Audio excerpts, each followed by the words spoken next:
Hello friends, welcome to your Pratidin competitive classes.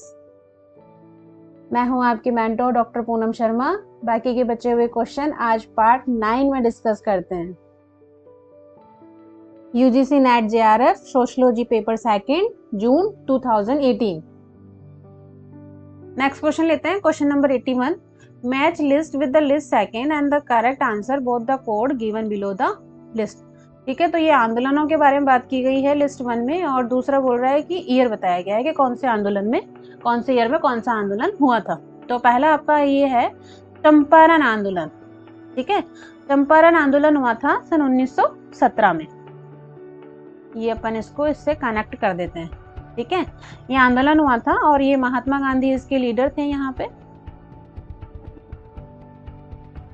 ठीक है, पहला ऑप्शन। तो ए के अंदर थर्ड देखते हैं, ये सेकंड में आ रहा है और ये फोर्थ में आ रहा है। चलो ठीक है, बी ऑप्शन आपका आ रहा है बारदोली सत्याग्रह। ठीक है, बारदोली सत्याग्रह 1929 में गुजरात में हुआ था। ठीक है, गुजरात में हुआ था। ठीक है, तो बी का 4 ये इसमें आ गया, बी का 4। ठीक है, फिर आ रहा है केरा सत्याग्रह। केरा सत्याग्रह आ रहा है 1918 के अंदर। ये भी गुजरात का ही एक पार्ट है। गुजरात के केरी जो गांव है वहां पे किया गया था और इसके लीड रोल थे वो गांधी थे। ठीक है, और नेक्स्ट जो है आपका डी, वो आ रहा है संथाल। संथाल जो विद्रोह किया गया था वो किया गया था सन 1855 में झारखंड में। ठीक है, झारखंड में और वेस्ट बंगाल जो है वहां पे ये किया गया था। ठीक है, तो अब मैच कर लेते हैं। संथाल आपका हुआ था 1855 के अंदर हुआ था और जो केरी आंदोलन हुआ था वो आपके 18 के अंदर हुआ था। तो इसका जो राइट ऑप्शन आएगा 81 का, वो आएगा 2। दोस्तों 82 नंबर का क्वेश्चन अटेंड करते हैं। Who has the given the theory of the surplus value. अतिरिक्त मूल्य का जो सिद्धांत था वो किसने दिया था? आप सभी को ये याद होगा, अतिरिक्त मूल्य का सिद्धांत कार्ल मार्क्स ने दिया था। ठीक है, क्वेश्चन नंबर 83 अटेंड करते हैं दोस्तों। Which is the following revolt began with a demand of the reduction of the right of the jotdars in a crop from the half to 1/3 and the corresponding increase the right of the poor peasant sharecroppers। ये क्या कह रहा है? Question में ही देखो answer लिखा हुआ है, इन्होंने कहा है कि 1/3। ठीक है, ये वर्ड आया ना 1/3। ठीक है, 1/3। ठीक है, ये कह रहा है कि जो ये फसल किसानों का जो आंदोलन था वो फसल के रिलेवेंट था। कह रहे थे कि सरकार कह रही थी कि हमें हाफ चाहिए। ठीक है, और किसान कह रहे थे कि 1/3 होना चाहिए। इसके लेवल पे या इसके बिहाफ पे ही ये आंदोलन किया गया था। तो इसका जो राइट आंसर आएगा वो आएगा तेभागा। तेभागा में क्या होता है? तिहाई, 1/3। ठीक है, आंसर इसी में लिखा हुआ है। ठीक से इस क्वेश्चन को रीड करेंगे तो आंसर आपको मिलेगा। अपन बाकी के और जो है मूवमेंट्स वो भी याद कर देख लेते हैं एक बार। तेलंगाना जो मूवमेंट था वो 1946 में आया था। 1946 से 1951 तक तेलंगाना आंदोलन हुआ था और ये हैदराबाद में था। ठीक है, हैदराबाद में था। तेभागा जो आंदोलन था वो पश्चिम बंगाल के अंदर आया था, पश्चिम बंगाल के अंदर हुआ था और ये भी 1946 में, हाँ 1946 से 1947 के बीच में ये वाला जो मूवमेंट था वो चला था। नेक्स्ट आपका मूवमेंट था नक्सलवादी। नक्सलवादी जो मूवमेंट आया था वो 1967 में आया था और ये आया था पश्चिम बंगाल में।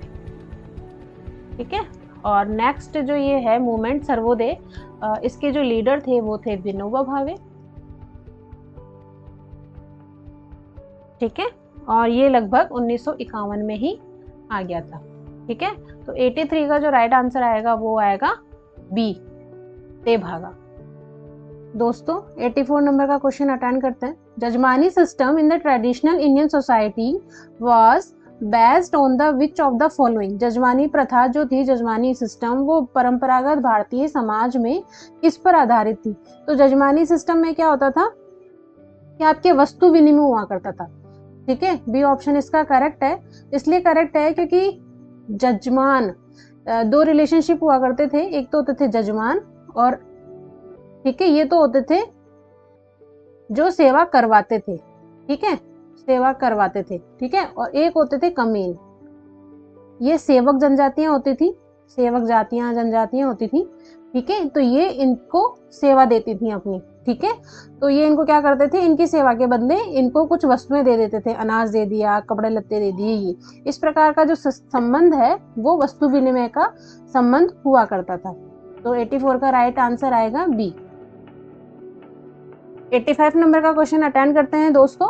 85 नंबर का क्वेश्चन ये कह रहा है कि ये स्टेटमेंट किसने दिया है, who made the following statement. ये स्टेटमेंट किसने दिया है, स्टेटमेंट है globalisation as a complex multi dimension process involving a dialectic relationship between global and local also leading a new global inequalities and stratification. ये कह रहा है वैश्वीकरण एक जटिल बहुआयामीय प्रक्रिया है जिसमें वैश्विक और स्थानीय के बीच में एक दंडात्मक संबंध निहित होता है। यह एक नई वैश्विक असमानता और स्तरीकरण की ओर ले जाता है। तो वैश्वीकरण जब भी वर्ड आता है मोस्ट प्रोबेबली उसका आंसर एंथनी गिडिंग्स होता है, ठीक है। वैश्वीकरण के बारे में एंथनी गिडिंग्स ने ही सबसे पहले आपको रूबरू करवाया था। 85 का जो आंसर आएगा वो आएगा बी। 86 नंबर का क्वेश्चन अटेंड करते हैं। From whose work industrialist sociology is said to have emerged in general and in USA in particular। किसकी बुक में ये कहा गया है या किसका काम है ये कि औद्योगिक समाज का सामान्य रूप से और विशेष रूप से यूएसए में आविर्भाव हुआ है। तो ये आपका दिया है आंसर, इसका आएगा वार्नर। वार्नर ने जो बात कही थी कि औद्योगिक समाज इंडस्ट्री सोसाइटी यूएसए में पनपी है, ठीक है। और इसका दूसरा जो ऑप्शन है वो है एल्टन मायो। एल्टन मायो ने ह्यूमन रिलेशन की थ्योरी डेवलप करी थी, ठीक है। तो इसका राइट आंसर आएगा 86 का वार्नर। 87 नंबर का क्वेश्चन लेते हैं। 87 नंबर का क्वेश्चन कहता है given below the two statement one is the लेवल assertion and the second of the reason. आपको कथन और परिणाम, कथन और कारण के बीच में संबंध याद करना है, ठीक है। तो पहला आपका क्या कह रहा है, कथन क्या है इसका, industrialisation lead to weak bond in family leading to nuclear family structure, ठीक है। औद्योगिकरण जो है उससे परिवार का जो बॉन्डिंग है वो कम हो गई है, ठीक है। और दूसरा इसका कथन क्यों हो रहा है, कम क्यों हो गई है, क्योंकि industries employ young migrant labour to large who come from the of palace. वो बहुत दूर से आते हैं, जो यहाँ पे एम्प्लॉय काम करेंगे इंडस्ट्रीज में वो बहुत दूर से आते हैं, यानी अपने परिवार से दूर होकर के आते हैं, तभी इंडस्ट्रीज में एम्प्लॉय मिलते हैं, ठीक है। तो जब इंडस्ट्रीज में एम्प्लॉय मिलेंगे तो उनका परिवार से दूरी हो जाएगी, ठीक है। दूरी हो जाएगी तो फिर बॉन्डिंग खत्म हो जाएगी, बॉन्डिंग कमजोर हो जाएगी ना। तो जो कथन का है रीजन वो दोनों सही है और रीजन जो है वो ट्रू है। तो इसका जो राइट ऑप्शन आएगा वो आएगा ए, कि बोथ ए और आर ट्रू और R is the correct explanation of the A. Next question है 88 नंबर का क्वेश्चन। ये कह रहा है who has argued that on the basis of the empirical study of the information informal relation play in the important role of in bureaucracy. Bureaucracy के अंदर जो आया है वो औपचारिक संबंध की नौकरशाही किसने बताई, तो ये आपके बताई पीएम ब्लाउ में। ये आपको एज इट इज याद करना पड़ेगा। ब्यूरोक्रेसी की जो थ्योरी थी वो आर के मार्टन की थी, पर आर के मार्टन ने किसी प्रकार के औपचारिक संबंधों के बारे में, अनौपचारिक संबंधों के बारे में, इनफॉर्मल जो रिलेशनशिप होती है उसके बारे में नहीं कहा। आर के मार्टन ने कहा कि जितने भी रिलेशनशिप होंगे ब्यूरोक्रेसी में वो आपके फॉर्मल ही होंगे, ठीक है, और एम्पिरिकल नहीं होंगे। तो 88 का जो राइट आंसर आएगा वो आएगा पीटर ब्लाउ। 89 नंबर का क्वेश्चन अटेंड करते हैं दोस्तों। 89 नंबर का क्वेश्चन ये कह रहा है कि economic growth model of the development is not concern with. ये क्या कह रहा है, इकोनॉमिक जो आपकी आर्थिक वृद्धि का जो सिद्धांत है, जो प्रारूप है विकास का, वो किससे कंसर्न नहीं करता है, वो किससे संबंधित नहीं है। तो देखो जीएनपी से होता है, आपका कैपिटल एक्युमुलेशन से होता है, पर कैपिटा इनकम से होता है, ठीक है, पर सस्पेंडेबिलिटी से नहीं होता। ये होता है वहनीयता। इसका मतलब होता है कि आप क्या क्या चीज़ें यूज़ कर रहे हैं, ये होती है वहनीयता। तो हमारी इकोनॉमिक जो ग्रोथ है वो हमारे इनकम पे बेस होती है, ठीक है, गॉट इट। तो 89 का जो आंसर आएगा वो आएगा 4। 90 नंबर का क्वेश्चन लेते हैं दोस्तों। 90 नंबर का क्वेश्चन कह रहा है which model of the development has been follow in independent India. जो भारत स्वतंत्र हुआ था, स्वतंत्र भारत में जो विकास की जो मॉडल है वो किसका अनुसरण करता है। तो पहला आपका है कैपिटलिस्ट मॉडल, ठीक है, पूंजीवादी मॉडल। इसमें क्या होता है कि जो भी पूंजी होती है जिस भी प्रकार की, वो सारी पूंजीपतियों के उसमें रहती है, अधीन रहती है, ठीक है। आपका जितना भी स्वामित्व है या जितना भी वितरण है, आपका डिस्ट्रीब्यूशन है, ये सारा पूंजीपतियों के अधीन रहेगा। दूसरा आपका जो ऑप्शन आ रहा है वो है सोशलिस्ट मॉडल। इसके अंदर में क्या आता है कि जितने भी धन संपत्ति या वितरण की जो भी चीज़ें होती हैं या राज्य की जो संपत्ति होती है वो सारी समाज की होती है। इसमें क्या होता है, समाज का स्वामित्व होता है। थर्ड आपका ऑप्शन आता है मिक्स इकोनॉमी।